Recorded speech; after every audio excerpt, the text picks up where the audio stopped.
Hey, what's up, everybody? It's Miss O. Um, continuing the Chronicles, Self-esteem. This will be part 3. Let me apologize to y'all first for being so passionate about this subject because it resonates with me so deeply because I struggled a long time with who I was and who I believed myself to be, because for a very long time I let other people define who I was. When I was in school, when I was young, people called me fat, people called me ugly, people said I was too saved, whatever that is. People said I was dumb, people said I was too smart.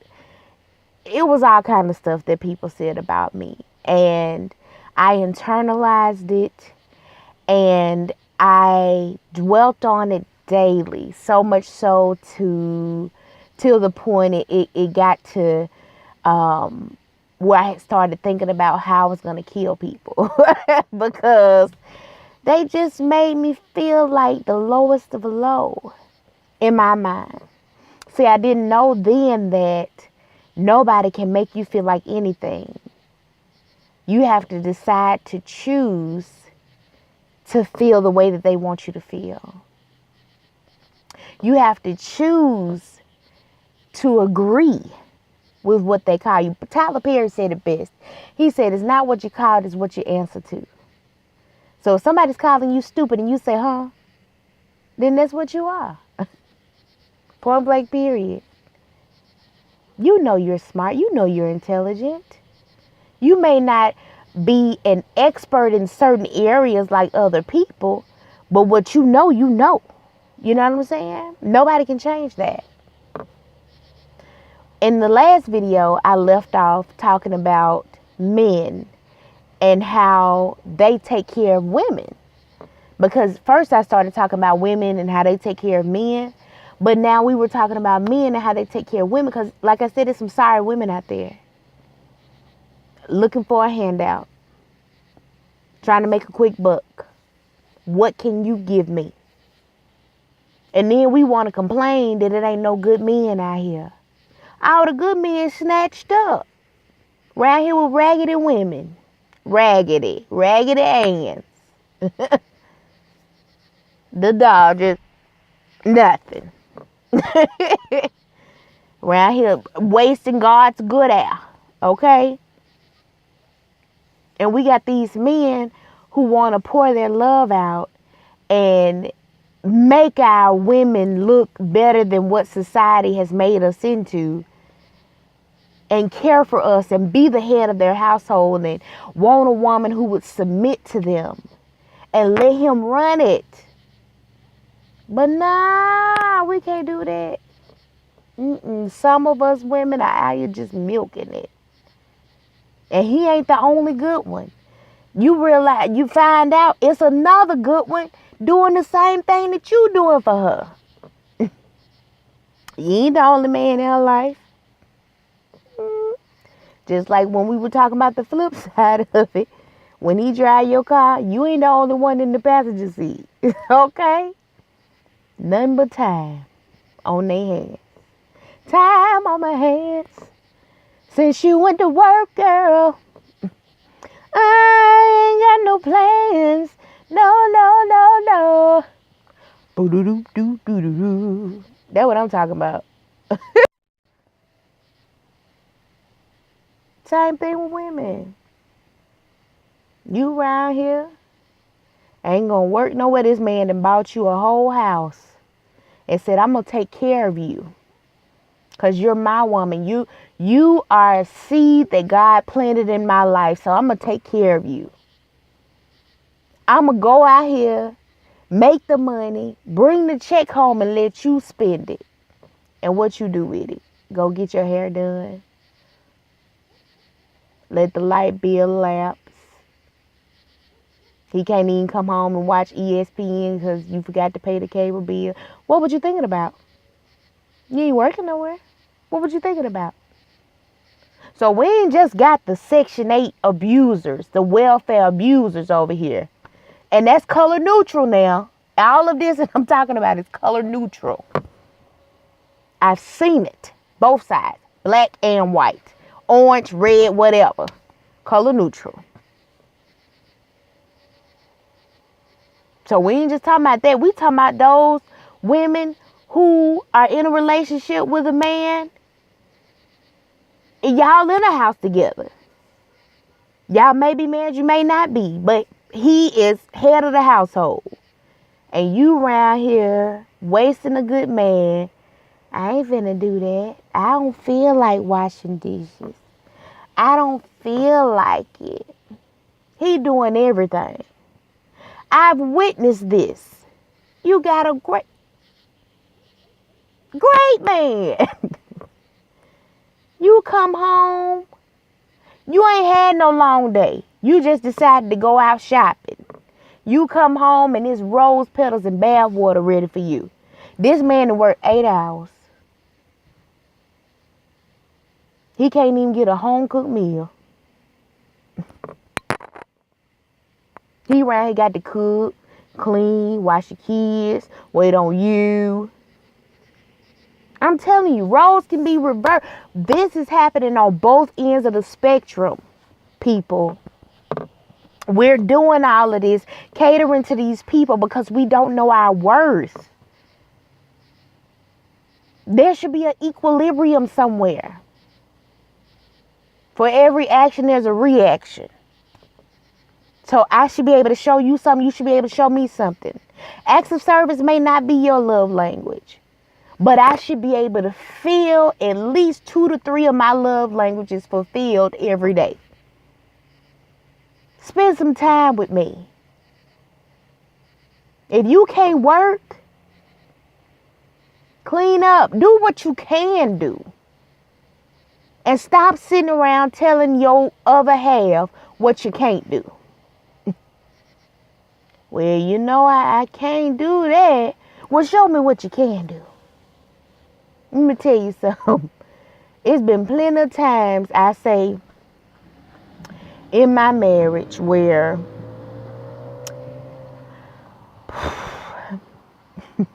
when I was married where I might have been sick. I'm about to be real with you. But if my husband came home and he said, what's happening? Whatever part is sick is the part we don't have to use. But other things are available because what, you're my husband. Now, I'm just talking about husbands and wives now. Because, you know, that's what I believe. Hey, whatever you believe, you can take it wherever you believe. But I'm just talking about husbands and wives, okay? But if, you know, relationships, period.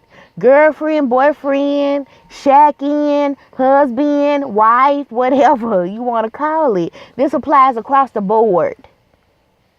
We need to know our worth.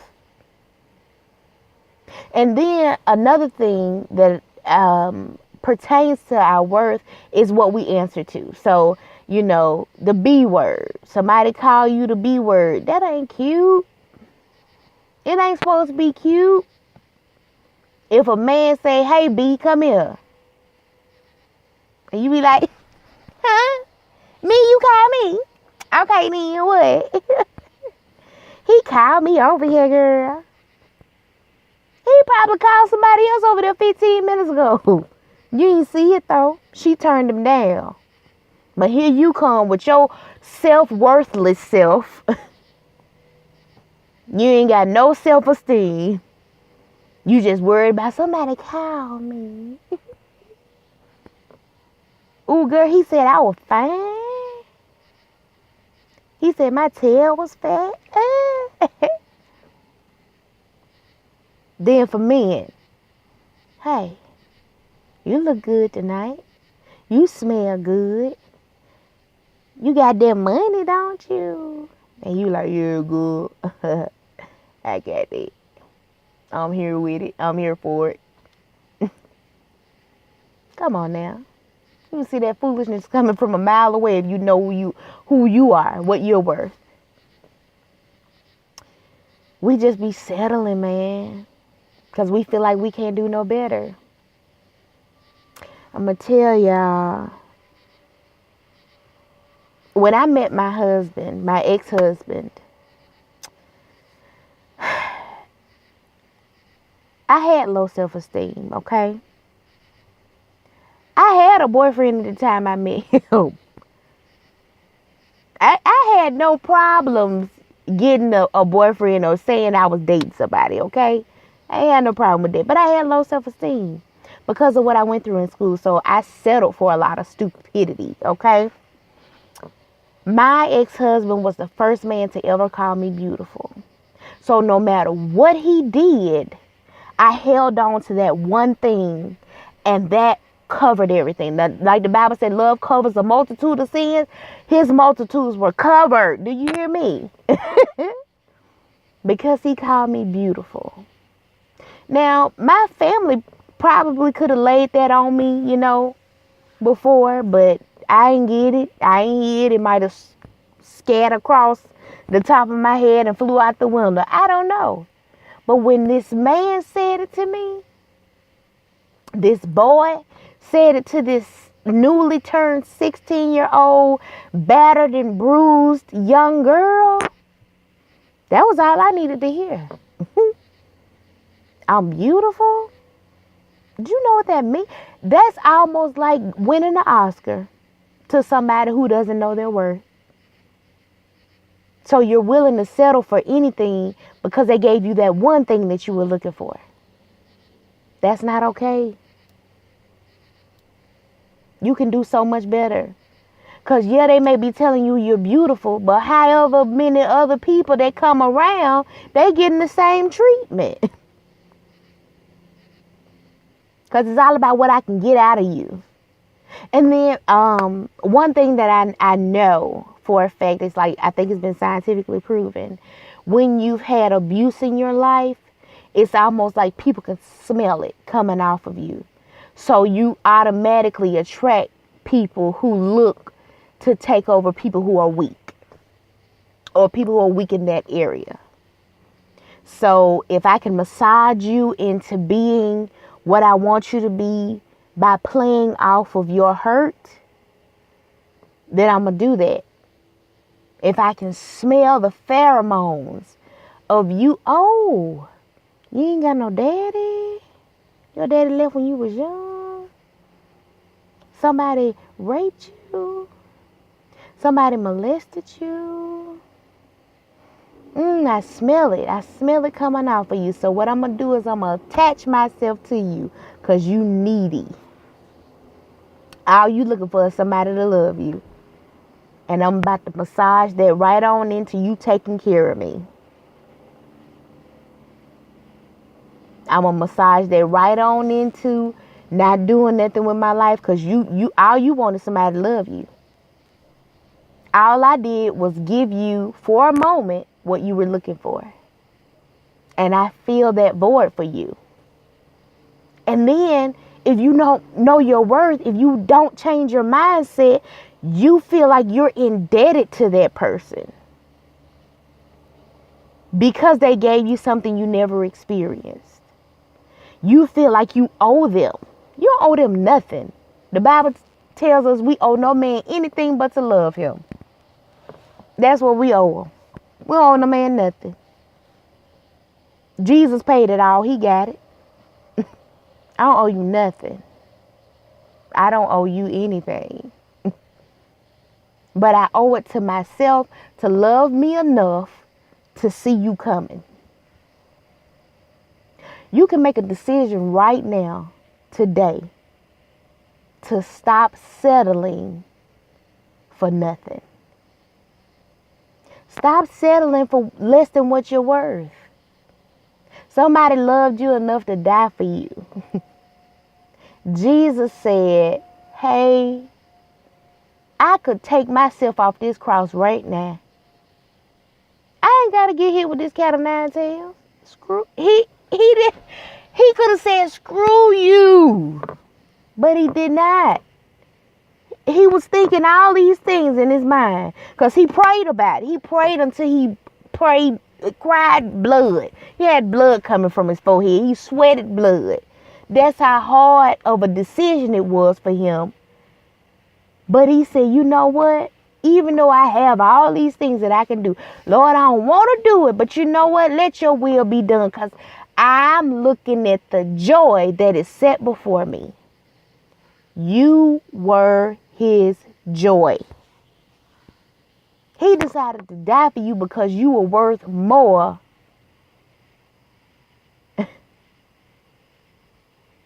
than sin. You were worth more than hell. You were worth more than being mistreated. You were worth more than being sick. You're just worth more. I cannot say it enough. And please know, I'm watching my videos and I'm learning from myself for myself. Because a lot of the time, the Holy Spirit will say different things through me. And I may not hear it directly at the time that I say it. But when I go back and watch the video, I'm like, oh, I'm ministering to myself, because that's the area I'm weak in too. Oh, yeah.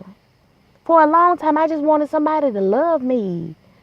Ever since I can remember, I always wanted somebody to just lay beside me and cuddle with me, to make me feel like I had something to live for, or I was being cared for. I ain't have that from my peers. I may have had that from my family, but because much of my life was influenced by what my peers thought about me, it didn't matter what my family said. Until I got the revelation that I could give two flying sticks what people care about me. I was in that same hole. I was mud. I was needy. I needed somebody to need me, because I didn't need myself. I didn't love myself enough to love me. So I tried to pour my love out into a man. I tried to pour my love out into my child. But I didn't have enough love in my love tank for myself to give to them. So everything started failing. Because first of all, I wasn't meant to be in the first place. That's one thing we got to learn to do, is listen. Listen to God. He going to tell you whether that person right or wrong anyway.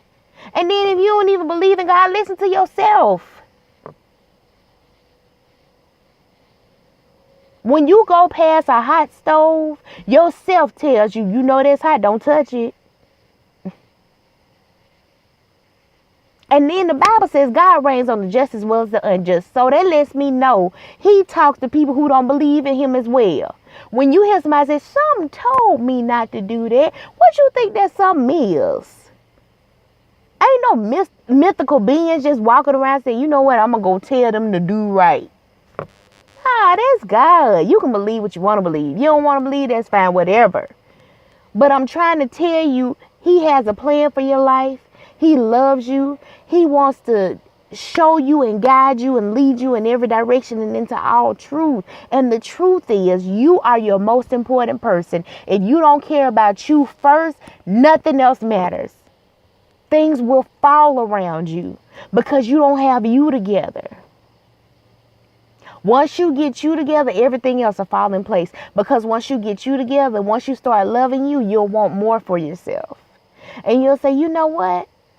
Instead of me, just sitting here taking the punches when they come in, because I love myself enough, I'm going to push towards my destiny.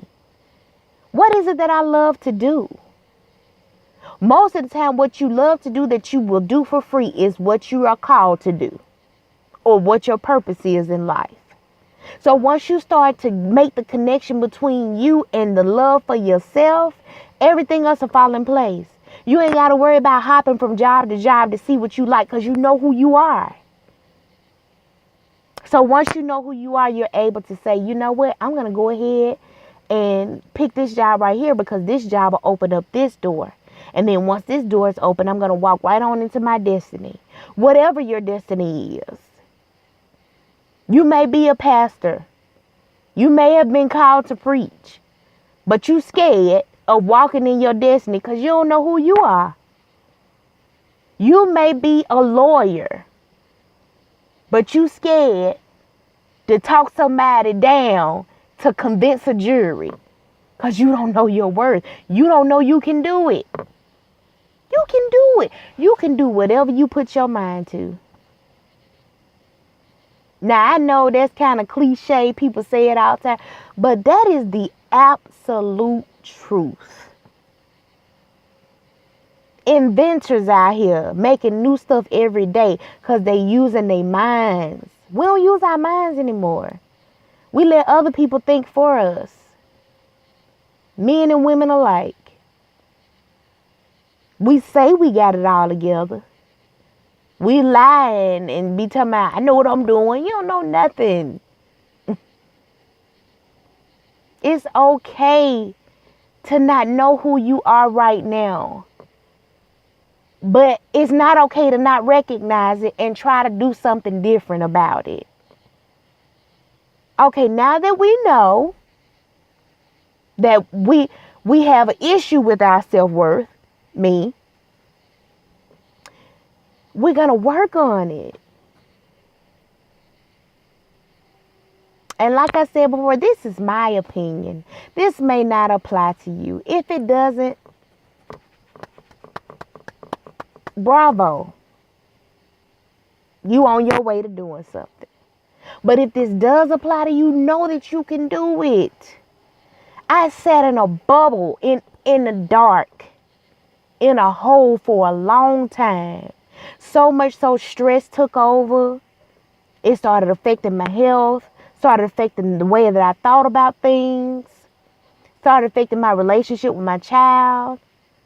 All kind of things can happen when you don't know who you are or what you're worth. When you'll take anything. Learn you. Love you.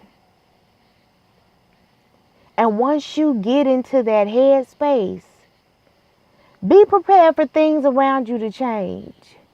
You may not have the same friends anymore. You and your significant other, your husband, whoever you're with, may not see eye to eye anymore. Because everybody can't go with you.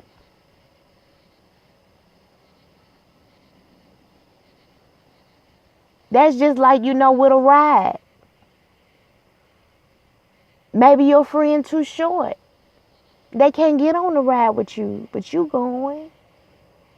Maybe your friend too big. And the fastener just won't come down on them. I've had that happen to me before. But they going. You can't go with them. And that's okay. Because you have your own path and your own journey.